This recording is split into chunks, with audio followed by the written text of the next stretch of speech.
আসসালামু আলাইকুম। আশা করি ভালো আছেন। আপনারা ভালো আছেন নি? আমি অনেক ভালো আছি। আজ একটা গরম খবর লই আইছি। খবরটা হচ্ছে কি জানেন নি? ছেলের হাতে বাবা খুন। তাও ওর ছেলের হাতে যে টর্চ লাইটটা আছে না, টর্চ লাইট তো বুঝেন। গ্রামগঞ্জে আমরা দেখছি আমার বাপসা ছাড়া বা যারা গ্রামবাসী কিছু আছিল তারা আবার রাতের বেলা টর্চ লাইট ছাড়া তারা মেলটেল করতে পারতো না। মেল মানে সভা দরবার, এই দরবার তারা কি করতো? এভাবে করতো। তো এটার হাতও এটা টর্চ লাইট আছিল আর কি। তো তার বাপে কি করছে? এটা হলো ঘটনাটা ঘটছে আপনার কুষ্টিয়া জেলার দৌলতপুর উপজেলা রামকৃষ্ণপুর ইউনিয়নের মধ্যে আর কি। বেটার বয়স হলো ৫৫, রামেজউদ্দিন নাম। তো এই বেড়ায় করছে কি, কিছুদিন আগে একটা মহিষ বিক্রি করছিল। মহিষ বিক্রির টাকাটা গড় লইয়া আইছিল। অনের পরে এবার ফুটে যাইয়া কইতাছে কি, টাকাটা তুমি আমার দাও। তো বাপে মনে করছে এত কষ্ট করে এটা লালন পালন করে বিক্রি করছি, তুই লাগলে কিছু নিস আর কি। কত এমনি বুঝাইছে আর কি। এক পর্যায়ে এমন কাটাকাটি, কথা কাটাকাটি, বাপেও কয়, ফুতেও কয়। এখন এমন অবস্থা হইছে, আগ করে হাতের টর্চ লাইটটা দিয়া এমন ভিডিও দিছে মাথার মধ্যে, শেষ।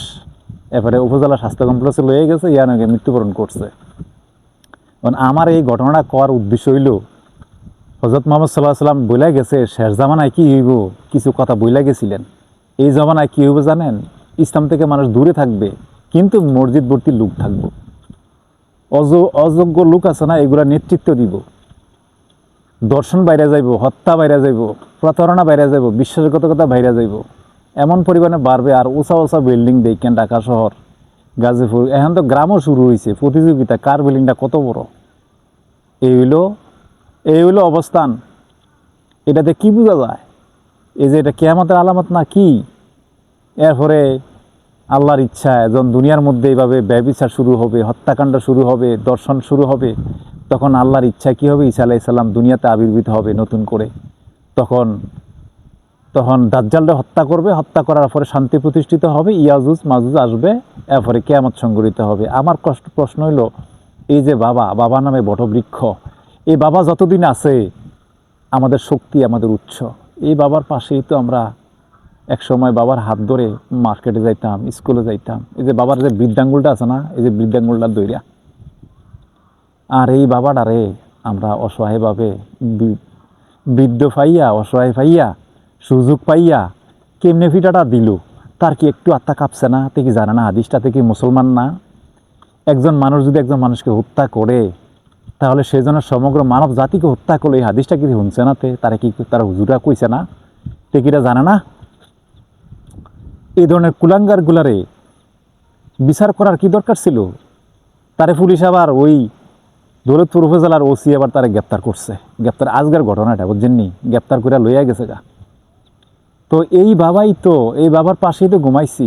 এই বাবার কত ইচ্ছা ছিল, খাওয়ার ইচ্ছা থাকতো, যে জিনিসটা বাবার ইচ্ছা হইতো এই জিনিসটা বাবা না কইরা ছেলে সন্তানের ইচ্ছা পূরণ করছে, আমগর ইচ্ছাটা পূরণ করছে। এই বাবার কান্দে উঠতেছিরা এদিক এদিক যাইতাম, কতক্ষণ যাইতাম এই বাবার কান্দে উঠতা। আর এই বাবাটারে টর্চ লাইট দিয়া ফিরটা মাইরালাম। এই কাজটাকে ঠিক করলো? বাবা কি, বাবা একটা শক্তি না? ও বাবা একটা উৎস না? এই বড় বৃক্ষটা যদি চলে যায়, তাহলে কি আপনারা চৌমে পথ দেখবেন, কোনো রাস্তা দেখবেন? রাত্রেবেলা হইলে বাবার মাজারার মধ্যে দুইটা ফাওয়ার মধ্যে হাফাওয়ারি রাখিয়া ঘুমাইতাম। আর এই বাবাটার আজকে মেরা লাইছে। যে বাবার নতুন জামা না ফুইরা পুত্রে দিছে, এই পুত্রারে দিছে। এই বাবা যেটা খাইতে ইচ্ছে হয়েছে এটা না খাইয়া এই পুত্রে খাওয়াইছে। খাওয়াইয়া ২৮ বছর বয়স করছে। তার নাম রাজীব।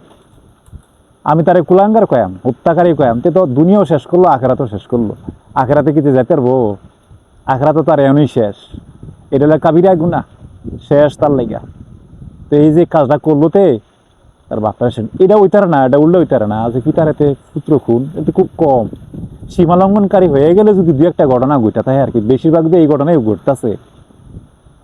যাক, আপনারা বেশি বেশি করে শেয়ার করে দিয়েন আর আমার জন্য দোয়া করেন।